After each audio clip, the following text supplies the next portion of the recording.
Hi, my name is Dr. Minerva, and welcome to this week's episode of 60 Minutes with Minerva. Today, we will begin our discussion on European terrorism post-World War II. Let us go to where terrorism all began.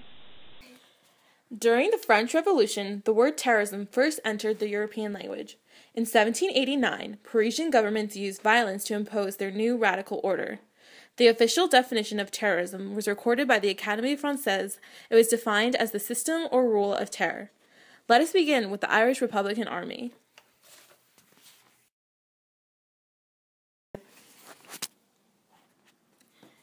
In 20th century Ireland, movements began campaigning for independence from Great Britain.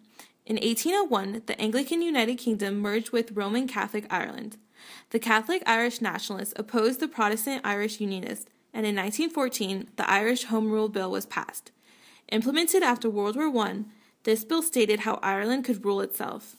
On Easter Monday, April 1916, a nationalist uprising in Dublin occurred. The British suppressed it in less than 1 week and executed the Irish nationalist leaders responsible for the uprising. Because of this rebellion, leadership shifted to the extremist Sinn Féin movement. In the election of 1918, the Sinn Féin party won and constituted themselves into an Irish parliament.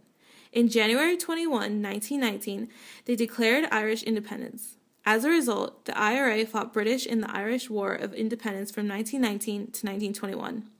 The Anglo-Irish Treaty divided Ireland into a Catholic Irish Free State and a Protestant Northern Ireland, which became the British province of Ulster. Some IRA opposed the treaty and became the PIRA in 1969. The IRA continued to terrorize the British Army and police, and riots between Catholics and Protestants in Northern Ireland began. The Sinn Féin and British government talk in 1994 concluded with the signing of the Good Friday Agreement in 1998. The IRA committed to disarm, however many real IRA members and other groups continued to use arms. The PIRA kept their word, nonetheless, and disarmed. Hello, I'm Dr. Poppy Bancroft from St. Andrews University. The ultimate goal of the IRA was basically to unify Ireland and break away from British control. Between the years of 1969 to 1997, the IRA broke up into several smaller groups. There was the Provisional IRA, the Official IRA, Real IRA, and Continuity IRA. The Provisional IRA, you see, had used terrorism to fight against the treatment of Catholics in Northern Ireland. This here is the IRA's Green Book. It is a handbook that every member must study, which basically states that it is the establishment of democratic socialist republics and the British must be forced out. It believes that it has the power to force the British out of Northern Ireland. The IRA has a generally small amount of members and a 7-person army council taking care of its daily work. The IRA was supported by groups around the world, including American sympathizers, Libya, and Palestine Liberation Organization, PLO. The IRA was also connected to the Basque Group, ETA, Italian Red Brigades, German Beige Meinhof-Gang, and Kurdish Workers' Party, or PKK. Today, the IRA is not as strong and active as it once was, but there are still approximately 400 active members around the world. The acts of terrorism by the IRA to carry out its goals have caused devastation to many. As it states in the Green Book itself, commitment to the Republican movement is the firm belief that its struggle, both military and political, is morally justified, that war is morally justified.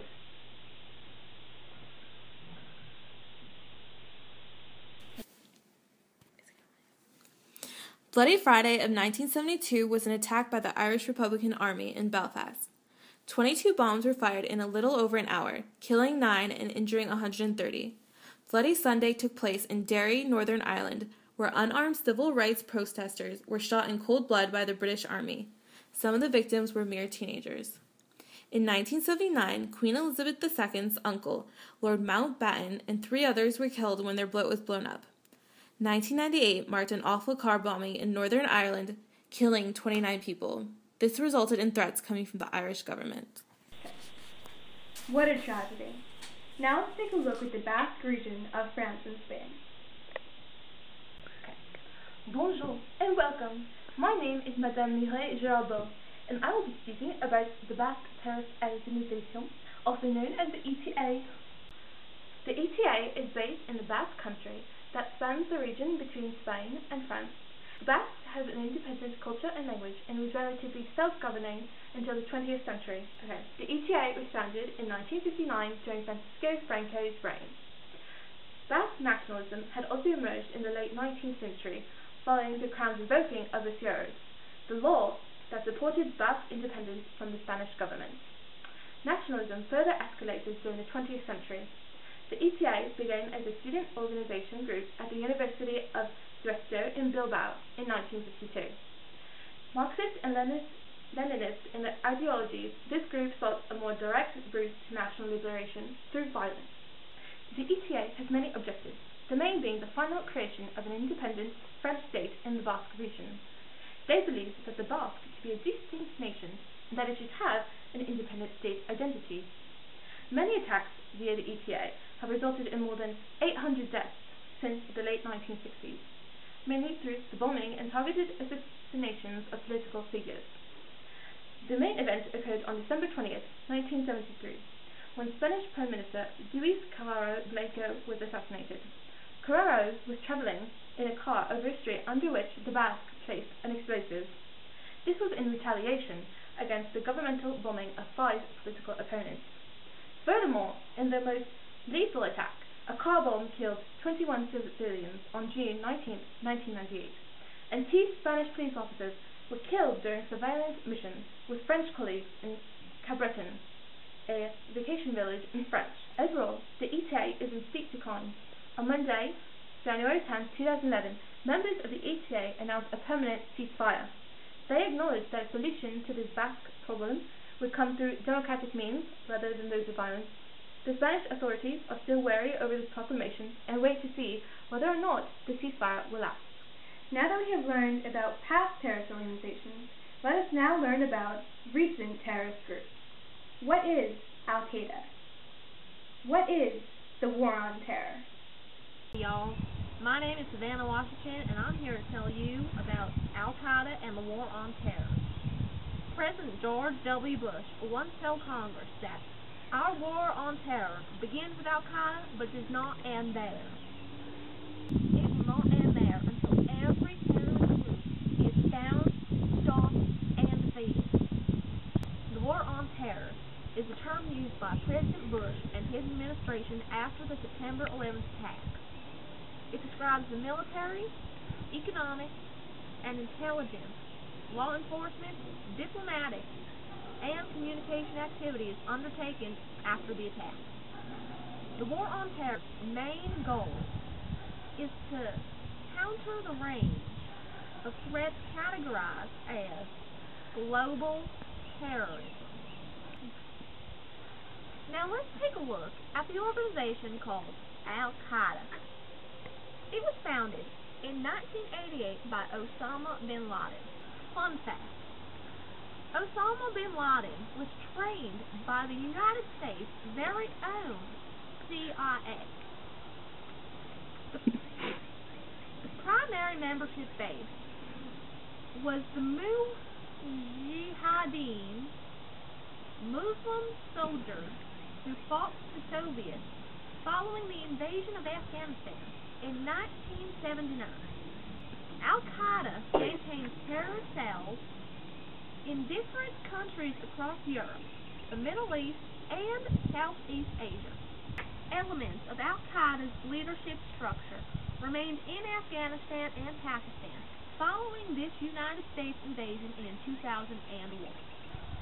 By 2006, it became harder and more speculative to identify areas of Al-Qaeda presence due to their small, independent cells whose destruction has little effect on the organization as a whole. Now, Al-Qaeda has many objectives that often reflect bin Laden's own ambitions and keep with the goals of radical Islamic groups. These terrorists hope to remove the current leadership in Islamic countries and remove militaristic, economic, and cultural influences from the Middle East. They also want to weaken the American ally, Israel. Thank y'all for letting me talk to you, and God bless America. Al-Qaeda has organized many notable attacks. In August of 1998, Al-Qaeda simultaneously attacked U.S. embassies in Nairobi, Kenya, and Dar es Salaam, Tanzania. In October of 2000, 56 people were killed in the bombings of the USS Cole off the coast of Yemen. And on September 11, 2001, suicide bombers attacked the World Trade Center and the Pentagon, killing over 3,000 people. Today, Al-Qaeda continues its operations and continues to be affiliated with various militant groups in North Africa, the Middle East, Southeast Asia, and Eurasia. Thanks for tuning in for another episode of 60 Minutes with Minerva. Tune in next week to find out what your cat does when you're not home. Thank you, and good night.